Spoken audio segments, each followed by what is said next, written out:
I'm struck in today's gospel by the trust that Jesus puts in conscience.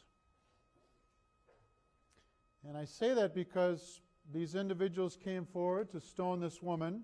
Indeed, that was the Mosaic law. Someone caught in adultery was supposed to be stoned to death.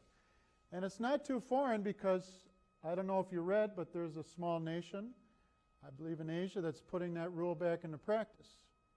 Anyone caught in adultery or similar sin to be stoned to death. So it's contemporary. Jesus could have said to all of them, listen, I'm in charge now. You go home. You're in the wrong. But he, in a sense, put it to their conscience. Let the one without sin be the first to cast a stone. And so he must have trusted they're all going to get it somehow. And they're not going to throw a stone. They're going to recognize their error in some measure, their own sin. He kind of changes the rule. The rule was, you're in adultery, there's no way out. You're going to die.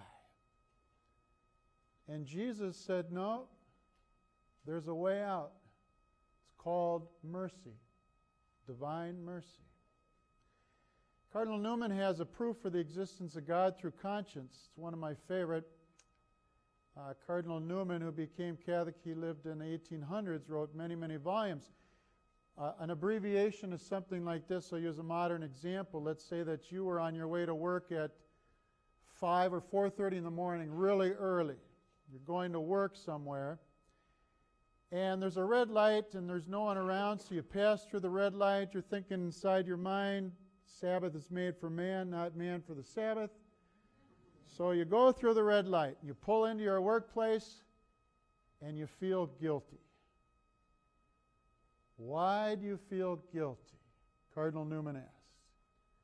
He says, anytime there's a feeling of guilt, there must have been a judgment, because no one feels guilt without judgment. Who could have judged someone going through a red light at 4:30 in the morning? Well, one of three. Either you judged yourself, another person judged you, or God judged you. Then he says, well, no one else saw you on the road at 4:30, so that eliminates one category. Now we're down to either you or God. Then he gives this principle of philosophy of non-contradiction of sorts. You cannot think at the same time, it's okay, illicit, to do something, and it's not okay, illicit, to do something.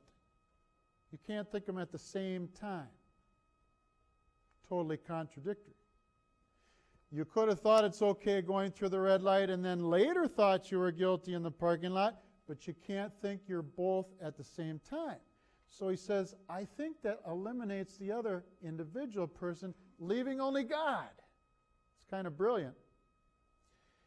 And he's on to something because conscience is mystical. The voice, the echo of the voice of God in our conscience. And conscience must be informed. You see, Jesus wanted the woman caught in adultery's conscience informed. He said to her, go and sin no more. Informing her conscience. In the Greek, he asks her, has anyone condemned you?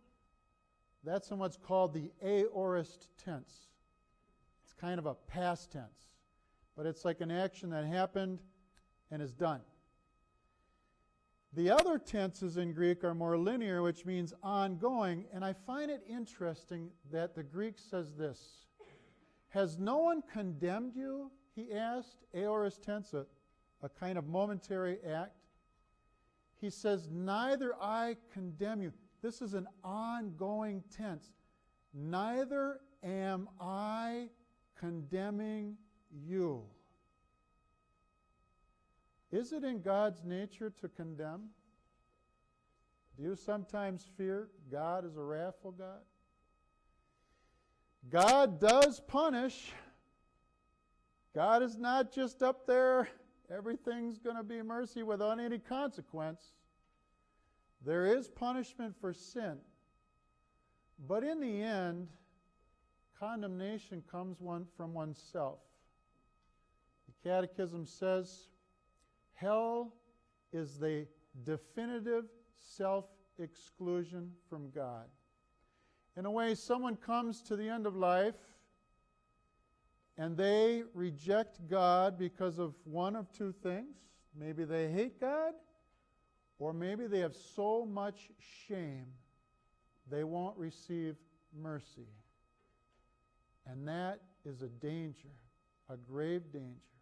And it gives us an urgency about the gospel, to speak and teach about sin and to teach about mercy. Because we never want to come to that day so full of shame as to say, I am so unworthy, I cannot receive your mercy, I reject it. A grave, grave, sad danger. But God does not rejoice in condemning, and I think something in the gospel shows it. I am not condemning you. A comrade of mine pointed out that those who judge usually stand over with the rocks, but Jesus went low. And so mercy looks from a humble place upon another, offers that consolation. So today in our own lives, let's think about our conscience. Conscience, such a beautiful gift, and God trusts our conscience. It must be informed.